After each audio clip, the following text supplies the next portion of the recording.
بسم اللہ الرحمن الرحیم۔ السلام علیکم دوستو، اے آر اسکر کی طرف سے میں آپ دوستوں کو رسول اللہ صلی اللہ علیہ وسلم کی ایک بہت ہی خوبصورت حدیث سنانے والا ہوں، جس پر ہم سب کو ضرور عمل کرنا چاہیے۔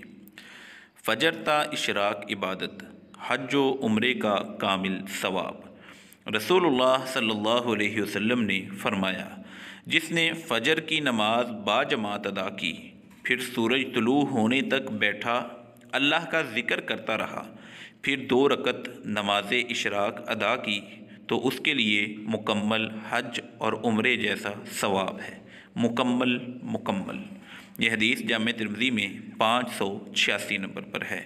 تو فجر کی نماز ادا کرنے کے بعد اگر انسان بیٹھا رہے، ذکر اذکار کرتا رہے، اور جب سورج طلوع ہو اس وقت اشراق کی 2 رکعات ادا کرے، تو اللہ تعالیٰ اسے حج اور عمرے کا کامل ثواب عطا کرتے ہیں۔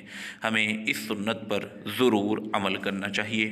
اگر آپ روزانہ صحیح حدیثیں حاصل کرنا چاہتے ہیں تو ہمارے چینل AR اصغر کو سبسکرائب کریں۔